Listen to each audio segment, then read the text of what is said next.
This is the Business Storytelling Show with Christoph Trapp. Name a top 20 storytelling podcast and a top 5% podcast globally. Christoph chats with thought leaders and experts to share tips and tricks that can help you tell your company's stories better to drive business results. Available wherever you listen to podcasts, live streamed on major social media channels, and part of the DB&A television network. Available on most U.S. television sets and streaming on Roku and Amazon Fire. Here's Christoph with today's episode. Let's go. Hey, let's go, business storytellers. How's everyone doing? Today, we are once again live streaming to Amazon as well, part of the Amazon Influencer Program. So everything, really briefly, everything you can see around me, you can order down below at the side, depending on what device you're on, in the carousel. If you are not watching on Amazon, just search for Christoph Trapp, Amazon storefront, and you can find all these wonderful products you see around me. This wonderful mic, the fake background behind me, I love it. Looks way better than what's naturally back there. But you do have to kind of put in some work to get that up.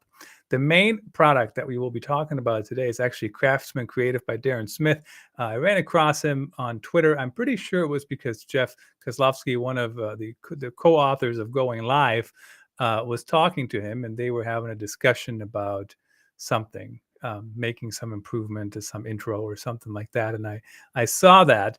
So looked into the book, Craftsman Creative. What the heck is that? Interesting book from my perspective. Definitely always good to hear about how do you price things? How do you do things? So let's hear from Daren. Why did he write the book? What is Craftsman Creative? And how do we make money in content? Let's get to it. Daren, welcome to the show. Christoph, what's up, man? How's it going? As I like to say, living the dream. Good. I mean it. I don't say anything I don't mean. I think we already got that out of the way. Yeah. So really appreciate you coming on the show. But tell me about the book, Craftsman Creative. First of all, the title, and then what is it about? All right, I'll try to do the short version because this could be a 20-minute answer. But my career path has been in film and television. So my full-time job is a film producer. I've done 2 movies this year as a producer. But last year, when I did the first movie, I realized that I did not want to live the typical life of a producer, meaning working 80-hour weeks, taking home a stack of scripts to read on the weekend, never home, missing all my kids' games, all that kind of stuff. I decided I wanted a better life-work balance than that. So I really dove in using a book as a vehicle to become a creative entrepreneur. I had already started a few entrepreneur style businesses, but this was kind of the way that I was going to enter the creator economy in a new way as a creator, not just a producer behind the scenes, but as an actual voice and influencer and someone that's teaching the craft of being a creative individual. So the book was the choice because I'd written books before, I'd self-published before. It was an easy thing for me to do. And it helped me achieve multiple outcomes. So I wanted to grow my audience. And so I actually wrote the book in public, meaning every single time that I wrote a chapter, I would publish it as a blog post. Every single day on Twitter, I was showing up and giving updates to what I was working on, the new chapters. I'm hiring an editor today. I'm talking with 3 editors or whatever, trying to figure out how to make this successful. So the process of writing the book in public and launching it, it came out in April of this year. I doubled my audience. Before I even launched the book, I had about $15,000 in revenue from consulting, from coaching, from pre-orders of the book, from people who joined the community that I launched with the book. So it was a very successful, for me, way to kind of enter the creator economy. So that's how the book came about. You know what I find interesting, and thank you for not giving us a 20-minute answer because we would be out of time already. But that was a very good, very concise answer. When let's talk about the creating in public for a little bit. And what's interesting to me when you said that, I had an immediate flashback. Yes, I love to drop his name, but the guy knows what he's doing. When Seth Godin was on the show and he said, "You just have to ship, knock it off, ship." And creating in public is actually like taking the concept of shipping to a whole nother level because you're literally creating in public and you're constantly shipping. So how is that? How do you do that? And how do you deal with feedback. And I know especially we had, can't remember his name right now, but a really experienced editor on the show. And, no, I'm sorry, that's the wrong person. We had everyone is a copywriter, but I'm not a copywriter, but that's the right one. And that's his book. And basically everybody has an opinion about editing, right? Even if they don't have a clue what the heck they're talking about.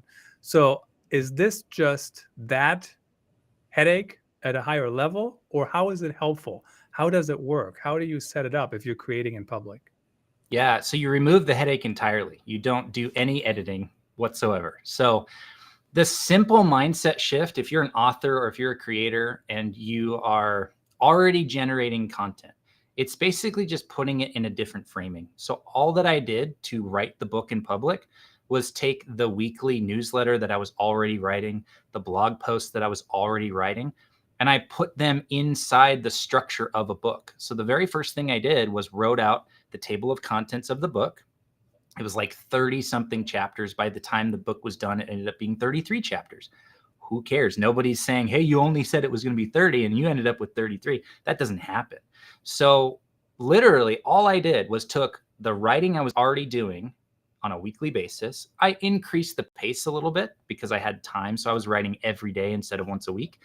But I was writing these chapters basically as blog posts. And if you go to my website, blog.craftsmancreative.co, and you click on the book link at the top, you'll see it because it's still there for free. The first draft of every chapter was written as a blog post and sent out via newsletter, via email. And so that's how I incorporated the feedback. At the end of every chapter, I said, hey, readers, I would love your feedback on this chapter. And so I was getting at first 0, then 1, then 5, then 10 people commenting or replying to that email. So that was my initial kind of like beta test of this product that is a book. And so I was getting feedback constantly. I was starting to see what was resonating with people because people would grab a blog post and share it in their newsletter or retweet it on Twitter. And so my audience was growing and I was getting the kind of feedback I needed that, yes, this was a valuable thing to be spending my time on as I was building it, rather than spending a year or 2 or 5 or 10 writing the book in private and then launching it to a list of nobody and having 0 sales. Well, and we do know that happens, and I think the average number of books being sold, the average number of books is pretty low to begin with for the average author. So certainly that sounds like it's a good strategy to kind of get that out there first and build that audience.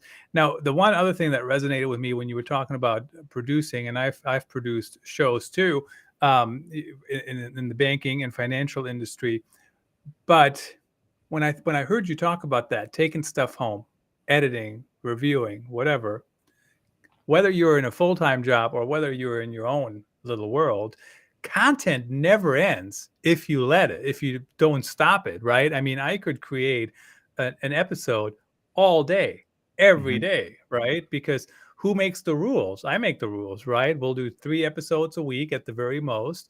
They publish at this interval. I write this many articles at the very most. This is kind of the rule. This is what I'm trying to do. So I set some boundaries. But even if you're on your own, it's very easy to get away from you, right? Or is it not? It is, but that's why at the very beginning I said this is a book. So that generally represents somewhere in the like 50 to 80,000 word size or scope, right? I'm not going to write 100,000 words. It's not a novel. It's not a series of novels. And it's not a short book. It's not a short story. So it's not 15,000 words either. So it kind of gives you some constraints to work within, which helps you finish the project. So I said, I want to write this in 3 months. So I started at the end of August, and by the end of November, I was done writing the first chapter of every book. So it was really easy for me once I had the table of contents, knowing that I had 30 chapters to write because that was the book.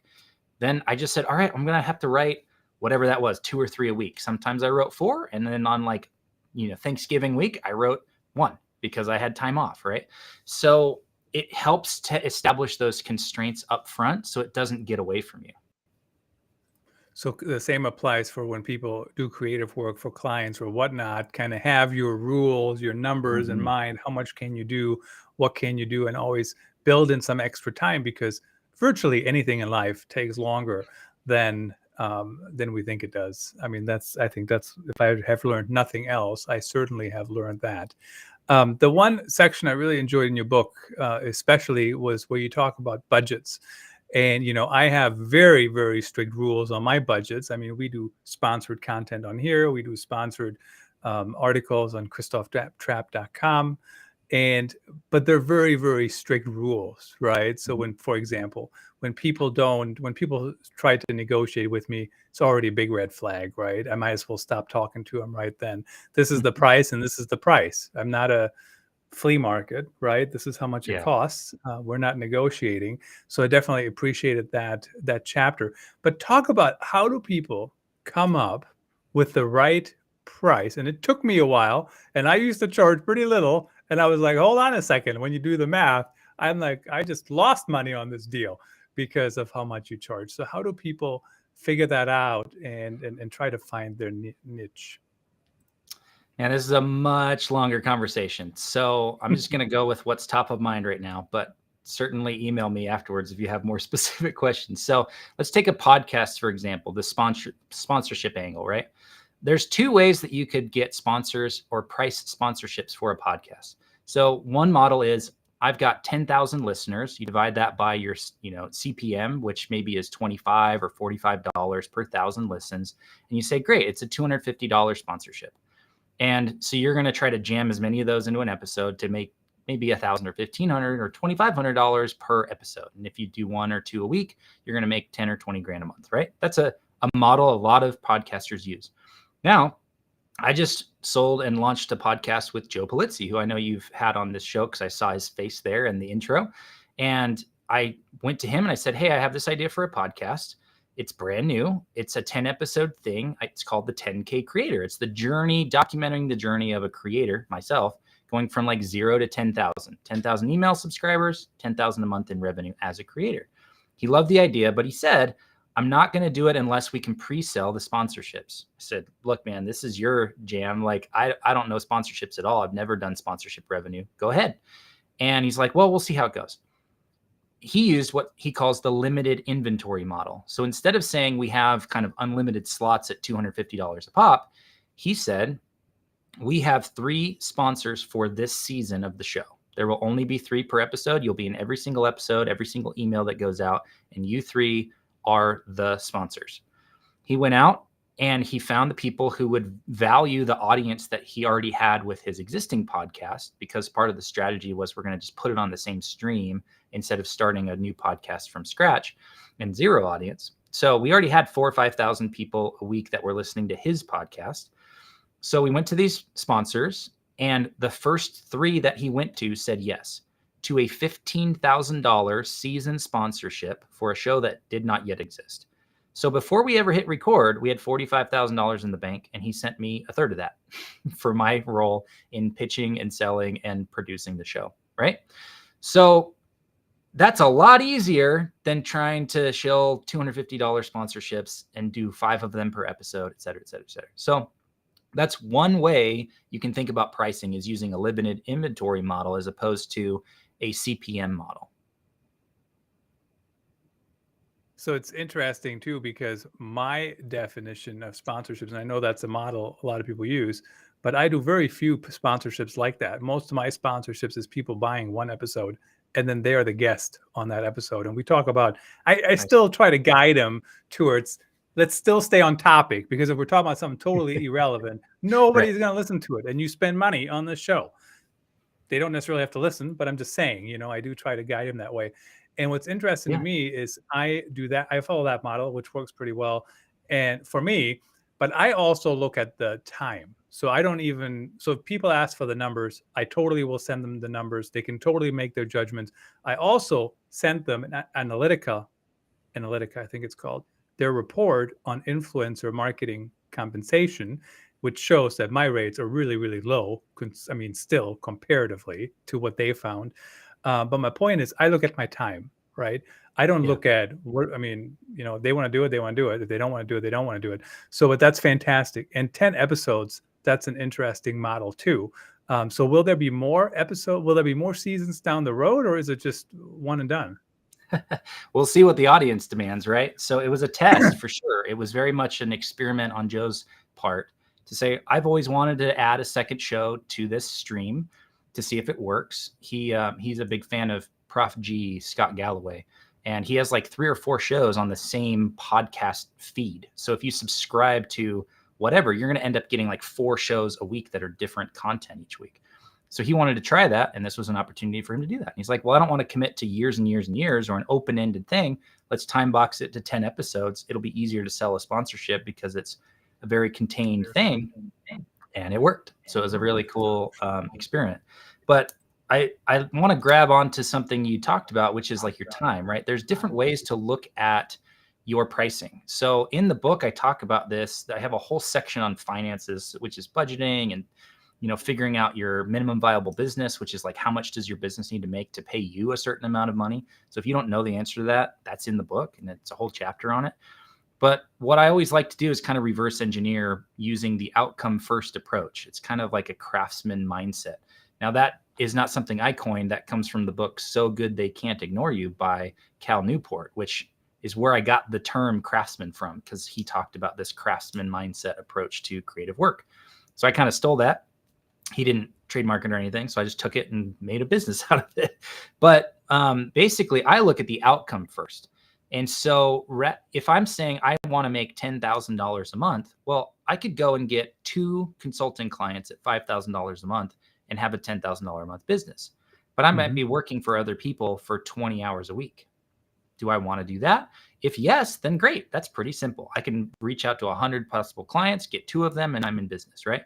But I want to structure this creative entrepreneur business that I have very hands-off, independent of my time input. And so I'm selling digital products that I can create once and sell infinite number of times online, because I have a mechanism, a business, a system that's generating awareness for my business. Like, you found me on Twitter, that's awareness, right?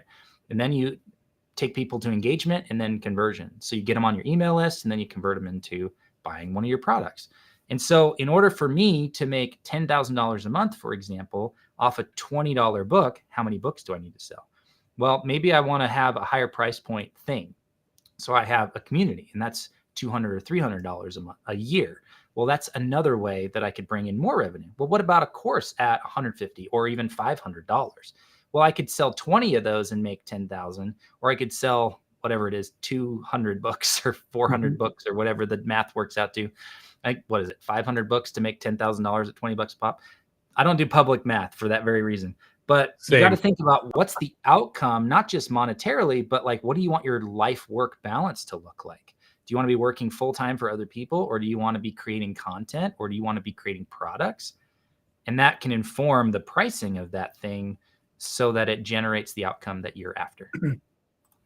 And I think it's so important I did not go to school and become a journalist and now a content strategist to do math, but unfortunately we all have to do math, and I'm going to stand by this. And once again, this is not financial advice. I'm not your financial advisor, or I'm not one of those anyways, but Amazon influencers, my friend, I'm one too. I do videos, but if a brand sends you a $50 product and you're doing a video for the free product, you have to pay taxes on that $50 product, because guess what? That's your payment. And I'm sticking to that story. That's how I run my budget. So my point is, Daren, kind of what you're saying, if somebody wants to send me a $50 product, there will be a fee, because number one, I don't even know if the product is good. Number two, I have to pay taxes on your product. So not only are you moving all your costs to me, but I actually have to pay something to review your product. So know the numbers, know the metrics, know what you want to do. The one thing you hinted at a little bit is the different types of creators that can use your book. And I know, we have podcasters, we have writers, we have all these different things, freelancers. I mean, there's a whole slew of people out there who do freelance work, but also market to freelancers, which I always find interesting. But a lot of people do that. Who should read the book? Which areas of creators specifically would it be most helpful to? Yeah, I love that question, because one of the things that I got wrong when I started Craftsman Creative years ago, it started right at the beginning of the pandemic with some online courses. That was the first iteration of the business. And my answer to like, who is it for, is artists and creators and entrepreneurs and founders and freelancers and consultants and et cetera, et cetera, et cetera. It's for everybody. Yay. Right. And that does not work. So I didn't land on the audience for this book until I was in a nonfiction writer's book, or a nonfiction writers group put on by Rob Fitzpatrick. He's the author of The Mom Test and Write Useful Books. He was an influence in like my writing of this book. And he has this great community. And I joined and I was active and I was trying to figure it out. And everybody was like, well, okay, well, what are you writing? What's your book about? And I was like, well, I don't really know, but it's a book for how like 5-figure creators can build 6-figure businesses. And I had never said that phrase before. I'd never thought it before. It was on the spot. And my goodness, that one comment got like 20 people in that community to hop on and leave a comment like, oh my gosh, I need this book. Right. So I instantly knew that I landed on the audience. Now it's weird because like, how do you turn that into an audience? Well, I like to think of audience more in terms of desires as opposed to demographics, right? Because a lot of people, when they say, figure out your customer avatar or whatever, they say, all right, where do they interact online, and what's their age, and what's their gender, and how much money do they make, and how many kids do they have, and what industries are they in, et cetera, et cetera, et cetera. And the problem with that is you're actually cutting off too many people that might actually be the perfect audience, because you think you know, based on the limited amount of information you have, what the audience is. So the reason I like desires more than demographics is because then people can self-identify as an audience member. So there are people who have written my book who are content creators, who are freelancers, who are entrepreneurs. I've had investors buy this book because they want to better understand content creators. They're definitely not someone that I would have put into a demographic. They never would have seen a Facebook ad or a Google ad because they're not part of my demographic. But you think about it that way of like, okay, what would people be searching for? How to make money as a creator, or how to, have a 6-figure business. They have desires. And so I can frame it in the world of, this is like creative entrepreneurship or content entrepreneurship, but it certainly applies to freelancers, to contractors, to entrepreneurs, to founders, to all the people I initially wanted to reach, but based on their desire and where they're currently at. So if they're starting out, I don't recommend people buy the book, because I have a bunch of free content on my blog that they can go read and kind of get up to speed on and start their journey. This book is very specifically for if you are already doing the work you want to be doing, but you want to have it be a full-time thing, or you want to increase the revenue of your business or build a better system that's a little bit more resilient. That's what the book is for. Fantastic. And the one thing I want to mention really quickly, Rob Fitzpatrick, fantastic author. I did read The Mom Test, and I want to show you a quick clip from him, Nice. 24 seconds from Real Talk, the Customer Insights Show. We're so big on sharing that, these little video clips, as you say. It's just so powerful, and it's so motivating to the team, right? Because it's so easy for all of this stuff to start to feel like an abstract grind after a while. It's just like you and a product in an office, and it's like, oh no, actually we're trying to fit this thing into people's lives and help them. And it's so exciting when you see their eyes light up, or that they really care, or that you're, helping them with a problem that hurts them. So the point he was trying to make there is record your interviews, ask good questions, and read the Mom Test to figure out what good questions are. I found it very interesting because I make a living asking questions, literally, and I certainly learned a lot from him. So I hope everybody's impressed that I can, in the moment, pull a clip from a different show when a guest mentions somebody's name. So Pretty impressive. Good job for the day. All right. So Daren, in the last minute here, so tell us, how do people find you? How do they work with you? Who's your perfect client? And I know the answer is not everyone. No, it is not. So if you are, generally speaking, a creative entrepreneur or a content entrepreneur, and you want to build a business that supports you being able to do that work full time, then that's who I'm here to help. So all of the content that I'm putting out there is literally to achieve that outcome and to have that transformation, to go from, I don't know what I'm doing, to I have a system and a framework that works and it generates the outcomes that I want for myself and my business every single month. So that's what the book is for. And that's all the work that I do. So you can find everything I put out, all the different products and services, at craftsmancreative.co. That's my website. And if you go to blog.craftsmancreative.co, that's the blog. So there's a bunch of free content on there. I do have a newsletter that you can subscribe to that's free. So every week I'm putting out new principles, new strategies, new lessons learned on how to do this work. So I'm kind of in the trenches documenting it real time. And I'd love for you to follow me on Twitter. That's the social media platform of choice. So at Daren T. Smith on Twitter. At Daren T. Smith on Twitter. As a final note, I do need to think about multiple shows in the same podcast feed. That is very interesting. And certainly I would, if I were to do that, I would do it on the Business Storytelling Show, because that's the most successful one of the 3 different shows I've run over the years. And of course, 2 I don't really do anymore anyways. So I guess that's unfair to begin with. Daren, nice to see you. Thanks for sharing your insights. Thanks so much for the time. Take care. That's a wrap. Thanks for tuning in. Please rate and review our show on your favorite podcast channels. And don't forget to share this episode with your networks. We appreciate you. Until next time.